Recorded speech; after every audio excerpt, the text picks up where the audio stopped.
Hello everyone, good morning. Today is 21st of July and I welcome you all to the Hindu newspaper analysis discussion. So guys, let's start with the video. In the today's video, we'll take up the entire analysis of Hindu newspaper. We'll take all the articles with the background and way forward. And you can download the explainer notes of this session from our Telegram channel. Link for Telegram is given in description box in YouTube. Now, first of all, let's take the overview of entire newspaper so that we can understand that which articles are actually important in the today's newspaper. And the overview will also give you an idea that which articles actually holds relevance for the exam and which articles are not to be taken in too much of the details. Now, the first page, Supreme Court deeply disturbed order center Manipur government to act. So guys, we have seen this thing that from so many days Manipur is burning. It has been under clashes between the Metis and other tribal people. It is because of this particular thing that Manipur High Court earlier provided that the Methi community should be given the scheduled tribe status, but other tribal people, they were not happy with this particular thing because of that fact that the Metis are already politically, economically, demographically dominant, and after that this clash has begun, and much of the efforts have not been taken in this particular direction. However, for the exam point of view, no need to go too much in direction in this particular article. Then after that, guys, moving on, constitution bench to take up Delhi government's challenge to center ordinance on service. Okay.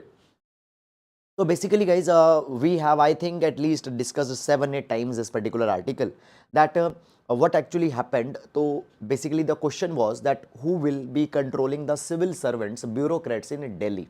So Entry 41 provides that the state government will have control on the posting, transfers of the civil servants. In the case of Delhi, who will control it? Because Delhi is a special NCT, National Capital Territory, has a special status vis-a-vis the UTs are concerned.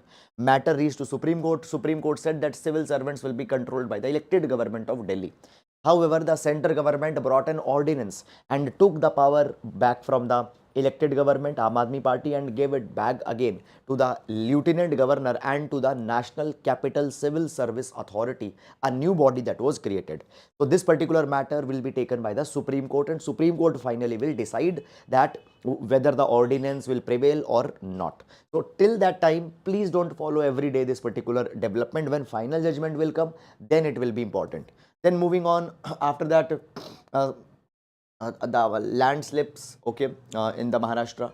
Then further moving on, guys, we have these advertisements, tenders, and all such kind of a thing, regional issues.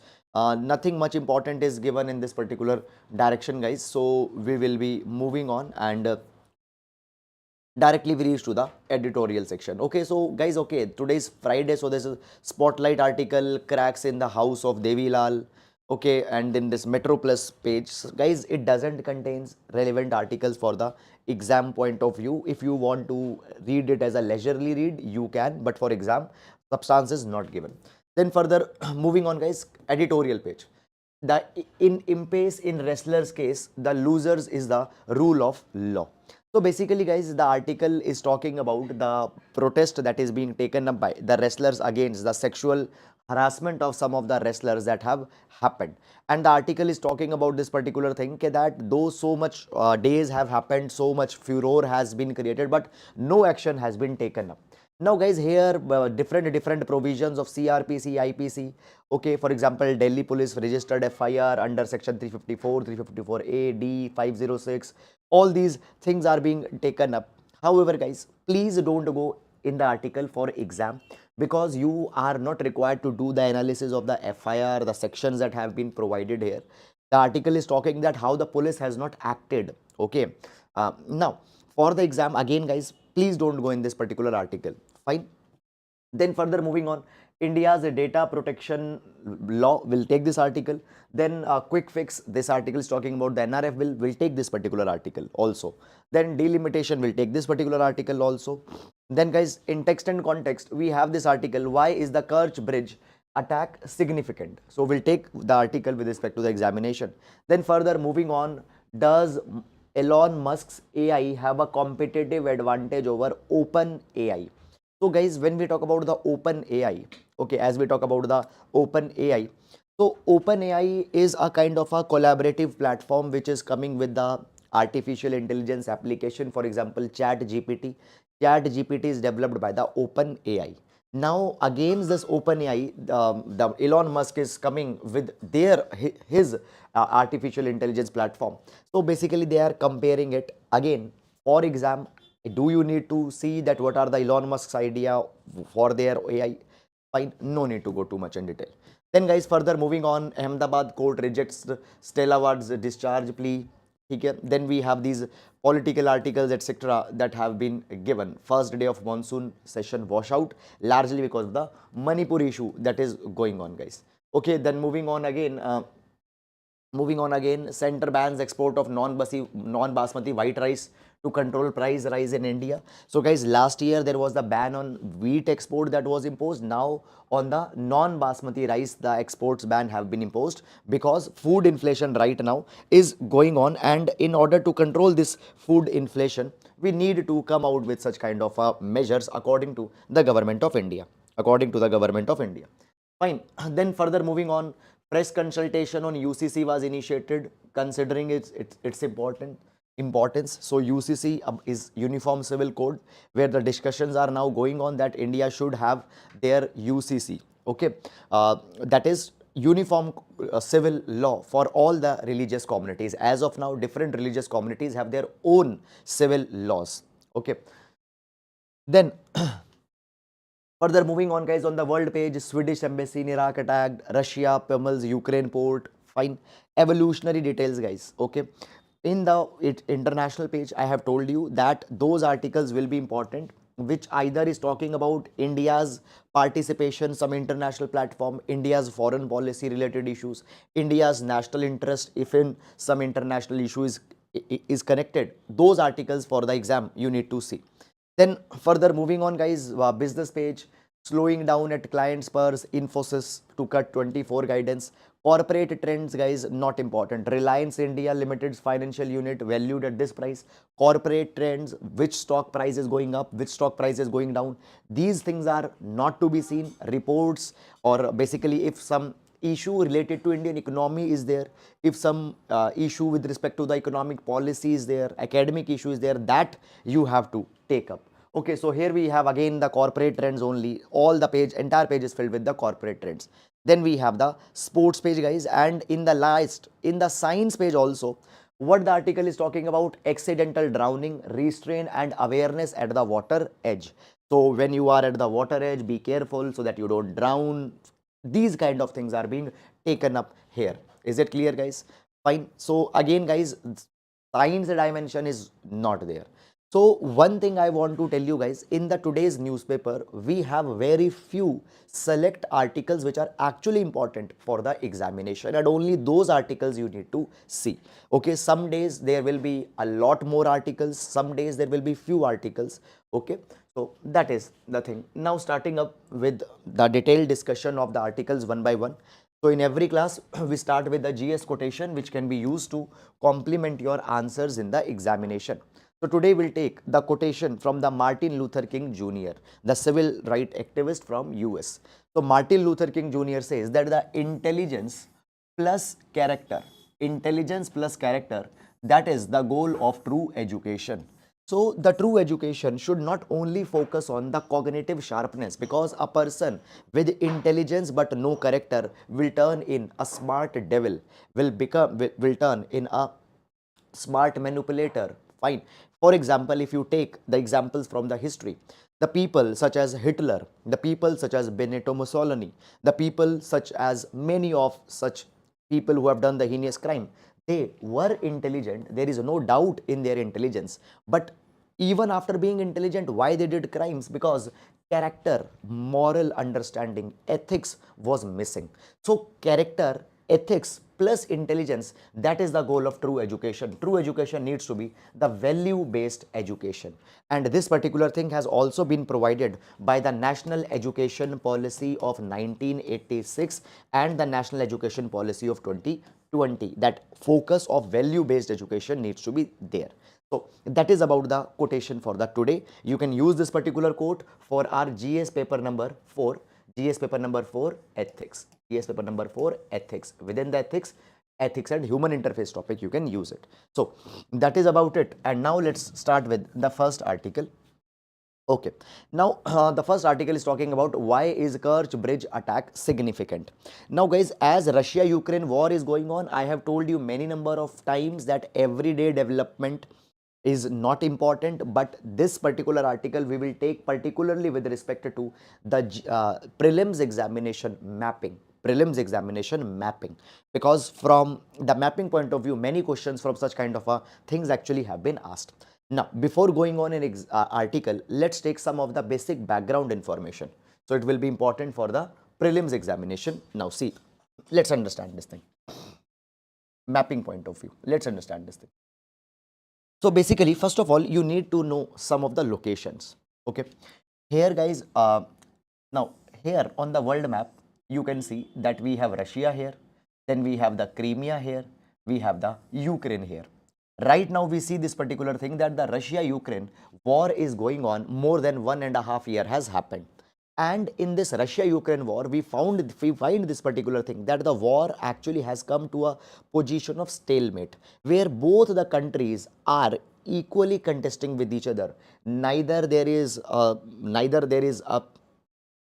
hope that in coming time Russia is going to give up or Ukraine is going to give up. So basically both the countries are now attacking the strategic assets of the each other. Now in this particular attack, what has happened? Now you see this particular thing, we have here Russia and we have here Crimea. Okay, and between Russia and Crimea there is this particular bridge. This bridge is called as the Kerch Strait Bridge.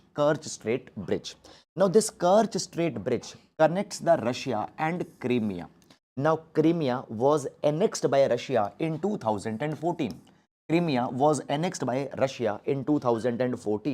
And Crimea is very much important because of its warm water ports. Okay, now Russia, in order to reach to the Crimea, needs a rail and road connection, and that rail and road connection was provided by this particular Kerch Strait Bridge. Now what has happened? Ukraine has carried a drone attack has been carried on this particular Kerch Bridge, and this bridge has now been destroyed. If this bridge has been destroyed, Russia and Crimea connectivity has been broken.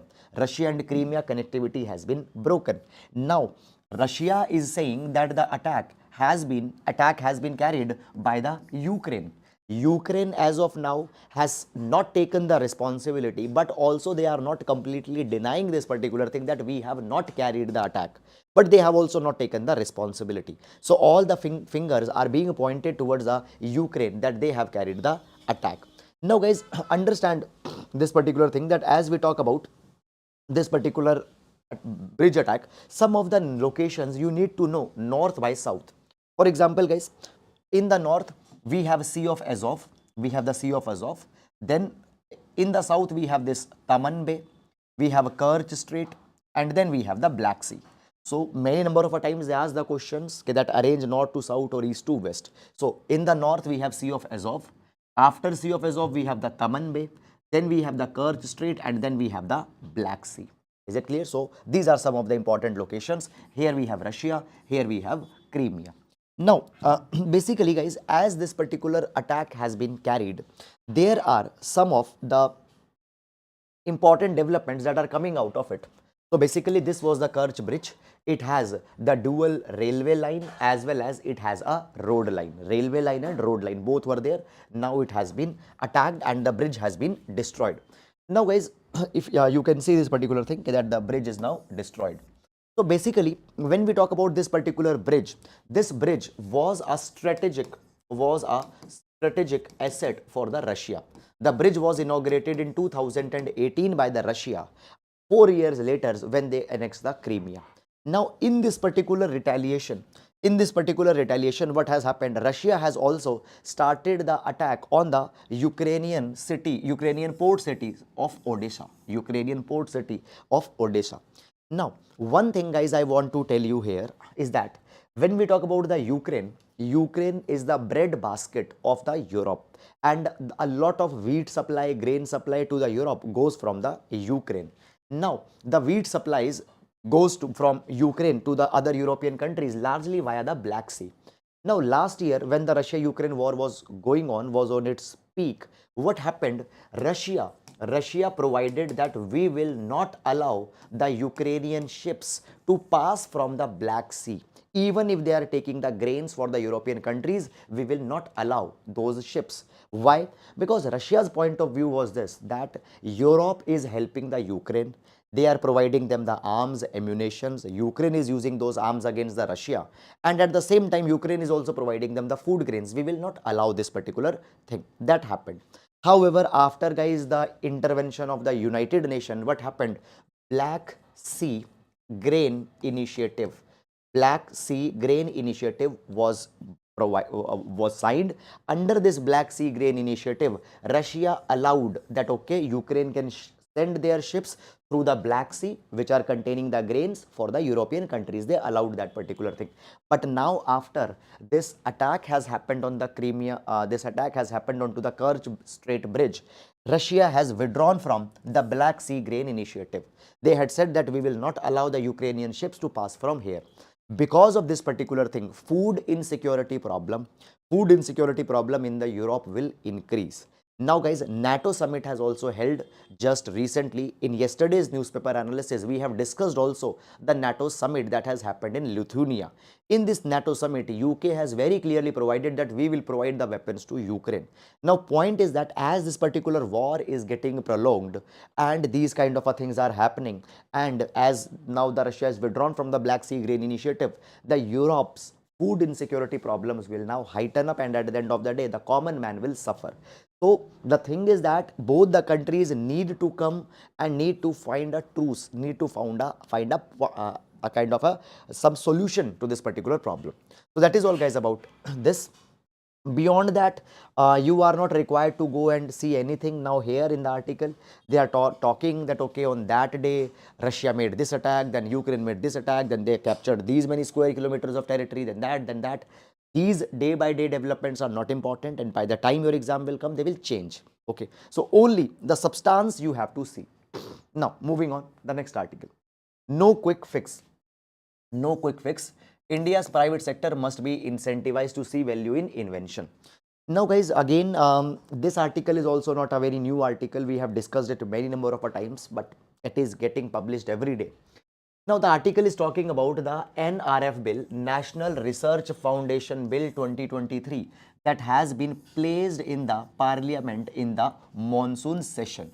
So yesterday there was the first monsoon session and the NRF bill has been placed in the parliament. What is this NRF bill? National Research Foundation. Government is creating an organization which will coordinate the research and development expenditure on research and development in India. Right now guys, when we talk about the research and development, it is the backbone of every economy, and we see this particular thing that the developing countries as well as the developed countries, they spend a lot of money on research and development. If we talk about the countries, for example, we talk about the US, we talk about the countries such as the China, Israel, they are spending around 1.2% of their GDP in the research and development, but India just spends around 0.6%, 0.6 to 0.8% of the GDP in the research and development. Now point is that first of all, we are spending less as a proportion, but even our GDPR is also small. Our GDP is also small. For example, if you talk about the USA's GDP is, let's say, 1000 rupees. India's GDP is 100 rupees. USA spending 2% of the 1000. USA spending the 2% of the 1000 is 20 rupees. India spending 2% of 100, even it is just 2 rupees. Okay, so even if we spend 2%, then our absolute expenditure is going to be less. But even we are not spending the 2%. We are spending just 0.6 to 0.8% in our GDP. Approximately 1.2 lakh crore rupees every year we spend in research and development, which is very much less. And if India wants to become the $5 trillion economy, according to Niti Aayog, India needs to spend approximately 2.5% of GDP equivalent in research and development. So to now increase the expenditure in research and development, to collaborate the efforts of research and development, to coordinate research and development, this umbrella body NRF, National Research Foundation, is being created. Now this particular body is being given the budget of 50,000 crore rupees. This body is being given the budget of 50,000 crore rupees, but government will contribute just 14,000 crore. Other 36,000 crore rupees will be brought through the private sector, private sector. Now guys, this particular body has been modeled on the United States National Science Foundation and European Research Council, which are the umbrella bodies in Europe and US to sponsor the research and development. But if you see the United States National Science Foundation, its budget is around $8 billion. $8 billion comparison to India's just 50,000 crore. So very much less budget is there. Then further moving on guys in this particular direction, as we talk about this particular budget spending, I told you that out of 50,000 crore, 36,000 crore rupees will be brought from the private sector. So we want to nudge the private sector that it should come forward and should invest in research and development, because India's private sector participation in research and development is very much less. Largely only the government spends in the research and development. And if we take the data here, so guys, we see that the countries such as China, US, Israel, their private sector is contributing around 70% expenditure in research and development comes from private sector in these countries. But in India, how much is coming by the private sector? Around 36% only. Around 36% only. So government is now nudging more private sector. But a question comes that why private sector will contribute in research and development? You have to give them some incentive. What type of incentive can be given? So one recommendation comes here guys, that see, there is corporate social responsibility obligation. Now what is the CSR?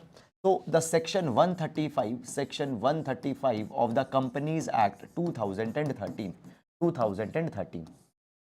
provides that the companies beyond a particular threshold, not all the companies beyond the particular threshold, they have to contribute 2% of their last 3 years of average profit. 2% of their average profit calculated on the basis of the average of the 3 years. So 2% of their profits they have to contribute as corporate social responsibility. It means they are paying back to the society. This particular money could be used for health, education, improving some social indicators. So 2% of the profits is paid as a CSR. Now there is this one suggestion that suppose I am a corporate by the name of ABC, and I have made, let's say, 100 crore rupees of profit, hypothetically. It means 2 crore I have to spend in CSR. Now there are certain areas where I can spend. Okay, you do that even the contribution in NRF could also be called as CSR. So companies will now invest and will give to the NRF. So if you want to mobilize money in the NRF by the private sector, allow that the contribution to NRF will be considered as CSR. More companies will pay this thing. Now, according to the data by Ministry of Corporate Affairs, approximately 14.5 thousand crore rupees in financial year 2022 was spent as a part of a CSR obligation. And if, let's say, 5-10,000 crore rupees comes to the NRF, then a lot of money will actually come in NRF. So this is one of a way by which we can nudge the companies to spend. Now guys, when we talk about the right now, the companies are spending their CSR money in the sectors of education, health, sanitation, and they are doing it largely in an autonomous manner. Government doesn't impose on them. Government has just given them the categories. In that categories, they are free where they want to spend. So one category NRF should also be added. So this is one of a way by which we can do this particular thing. So guys, this is all about this particular article and the important key takeaways from this particular article. I hope guys that you have understood it. And now we'll move to the next article. India's data protection law. India's data protection law needs refinement. Now, what this particular article guys is actually talking about, first of all, Even this particular kind of dimension we have discussed earlier. So basically guys, this particular article will see with respect to the GS paper number 2 as well as GS paper number 3, data privacy. Now, see this particular thing, that as we talk about the privacy, Puttaswamy judgment provided that right to privacy is a fundamental right under the article number 21, and therefore for the protection of the privacy of the individuals, government need to come out with a dedicated law. What happened? Government constituted B.N. Shri Krishna committee to suggest the law for the data protection. B.N. Shri Krishna committee recommended the data protection law. On that particular law, government introduced a bill, on that particular framework, B.N. Shri Krishna committee recommended a framework. On that framework, government introduced a law in the parliament, but that particular bill was withdrawn. Last year 2022, because there were a lot of criticisms of this particular bill, lot of areas in which that particular bill was not taking. But now what happened? Government has introduced a new bill onto the personal data protection, and now this particular bill will be placed into the parliament in this monsoon session. Now this particular article is talking about that what things should be taken up in the bill. One thing I want to tell you guys, that as this particular bill has been placed, many things might be amended, many new provisions might be added in the parliament. So we will know what finally has happened only when the final bill will be passed, act will be made. Okay, moving on. So basically, as we talk about the data privacy or data protection, the first law with respect to the data protection was passed by the European Union. And we have here the European Union's General Data Protection Regulation, GDPR. It came in force in 2018 and it became a very popular because this was the most comprehensive data privacy law that came. And India also to certain extent have studied the GDPR. But today we see the GDPR has been faced with a lot of challenges, lot of issues. The challenge is of implementation. It has been said that the bill's intention was good, the provisions are good, but the proper implementation of the bill has not happened. So therefore it has become a toothless legislation. It has become a paper tiger. Okay. Now the article is saying that in India, the bill that we are coming out with, number one, there needs to be inherent mechanisms that the application of bill happens properly. There needs to be such kind of an inherent mechanism. Secondly, it is also providing this particular thing that India should guard against all the risks that might come. Our bill should not become a toothless tiger as the GDPR has become. So what should be done? In this recommendation, in this direction, there are some recommendations that have been given. Now first, understand this thing, guys. The bill was placed in public consultation. Now it has come in parliament. Now it is being said that the draft that was released for the public comment was not much comprehensive. There are some critical gaps which have not been taken care of. What are the critical gaps? The first critical gap that is there is, sir, what is DPDP? DPDP is Draft Personal Data Protection Bill. Draft Digital Personal Data Protection Bill. You can see here, Draft Digital Personal Data Protection Bill. Okay. Now, the first is the scope of this Digital Personal Data Protection Bill. It only protects the personal data. Now, there can be two types of data, personal data, non-personal data. For example, guys, I have, for example, I have uploaded my health information. In the Apple Health app. That is my personal data. It belongs to me. I have uploaded my photograph on some social media website. That is mine. I have uploaded some kind of other data on anything on Google Drive. I have uploaded some data. That is my personal data. Now, there is non-personal data also. For example, guys, what will be the traffic flow between 7 p.m. to 8 p.m. between the Connaught Place and India Gate? That is also a data. That is a non-personal data. what will be the rainfall between the June to July month, fine, in Delhi. This is also data, but this is non-personal data. Non-personal data is not related to any one person, not related to any one identity. So we have the non-personal data. More non-personal data if you want to see. For example, how many people visited Amazon on their big Friday sale or whatever that is. That is again the non-personal data. How many, for example, a company is selling 3 types of product. Find which product was bought by the how many people. That is again the non-personal data. So basically this bill is talking about protection of the personal data, right? But it is not talking about the non-personal data. Now guys, understand this particular thing, that non-personal data is not getting targeted, but today we see that artificial intelligence, very powerful computer algorithms, they have come, and actually what can happen by bringing multiple types of non-personal data together, putting them layer over layer and processing that even non-personal data with the help of artificial intelligence, with the help of computer programs, people can derive personal information even from that non-personal data. So the author is saying that non-personal data, anonymous data, when it is non-personal data, when this particular data is combined, when this non-personal data is combined with the other data sets, it can help identify the individuals, and many of the personal data, personal informations can be retrieved, patterns can be made into the non-personal data. So even non-personal data angle should have been taken by this particular bill, but the bill has not taken that. This is one gap that it is talking about. Secondly, it is also talking about that there is also this bill that has talked about the data protection board. Data protection board has been proposed.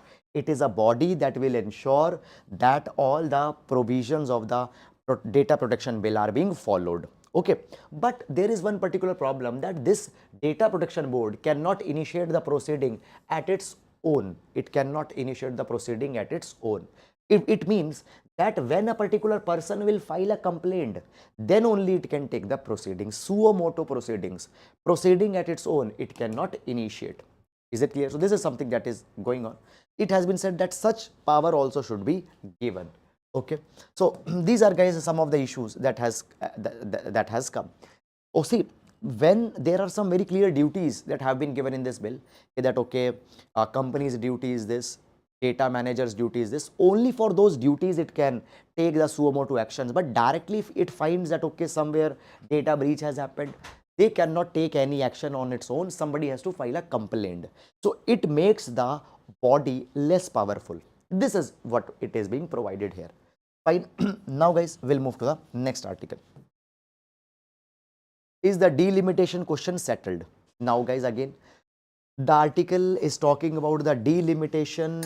Again guys, this particular issue is going on from quite some time, but the article is very generic. Article is not giving some very what you say out of box ideas kind of thing.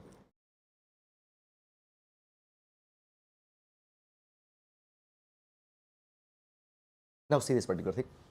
We'll see this particular article with respect to the GS paper number 2, issues related to polity. Issues related to polity. Now, basically guys, delimitation. What is a delimitation? See, India is a representative democracy. People choose their representatives. These representatives sit in the Lok Sabha at the level of parliament. Some of the representatives will be sitting into the legislative assembly, Vidhan Sabha, at the state level. Now, for these representatives, every representative will represent one constituency. So entire India is divided in the constituencies. One member will represent one constituency. Now guys, when we talk about the constituencies, every constituency in India should represent similar number of people. See this particular thing.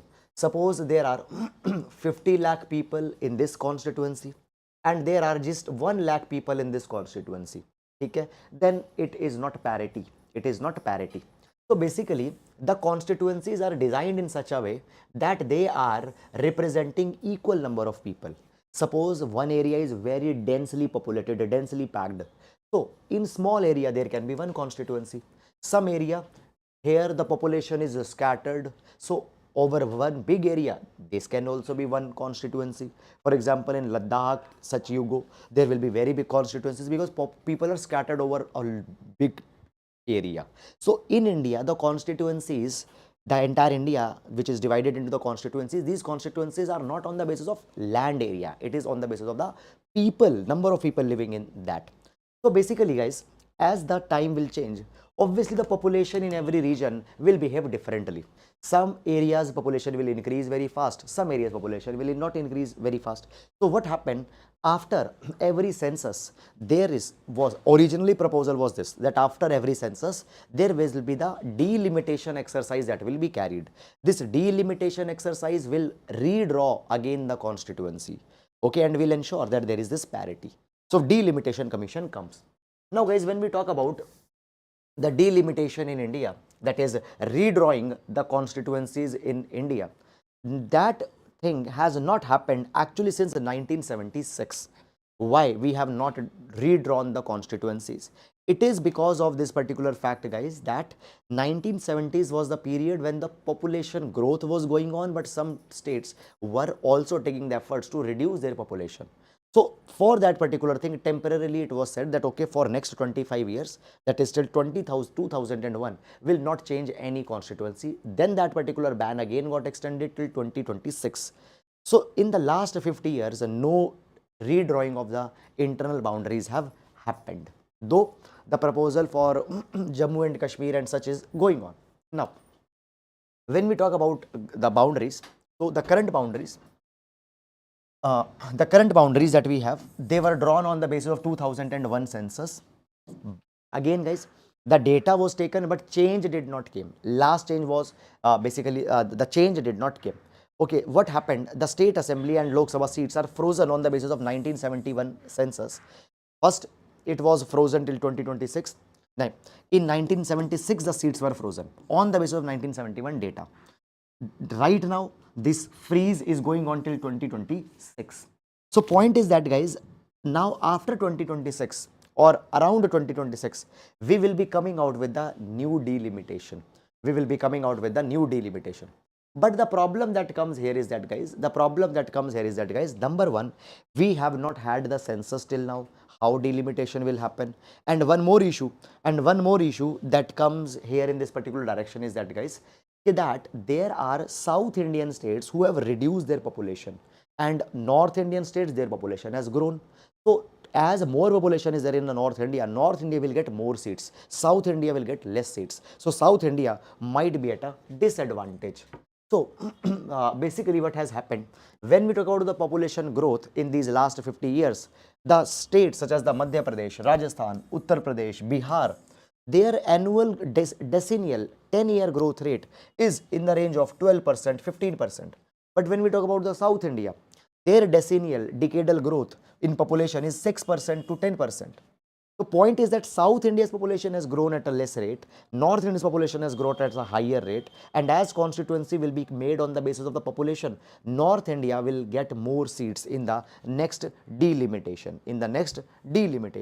So basically what is being provided? It is being provided that what will happen in the next delimitation, which will happen, North will get 32 more seats and South will have 24 less seats. So North seats are going up, South seats are going down. So North India might become more politically dominant in the parliament. This is one issue that is happening. So however, as of now, no delimitation has happened. When it will happen, we will see exactly what arrangement is being done. But this is one dimension that is there. Sir, how to make notes from this news analysis? Dear, the notes, synoptic notes are already available on Telegram channel. You can download it from there. The link for Telegram is given in description box. Then moving on and taking the main practice question for the today. So question says that Lok Sabha constituencies were delimited on pan India basis on the 1971 population. Why did we decide that we should wait until 2026 before the new population figures are taken in account? So this will be a GS paper number 2, 10 marker question. Fine. So that is all guys about it. I hope that you have understood it. Fine. So now we will be meeting tomorrow. Till then, please take care of yourselves. Thank you so much.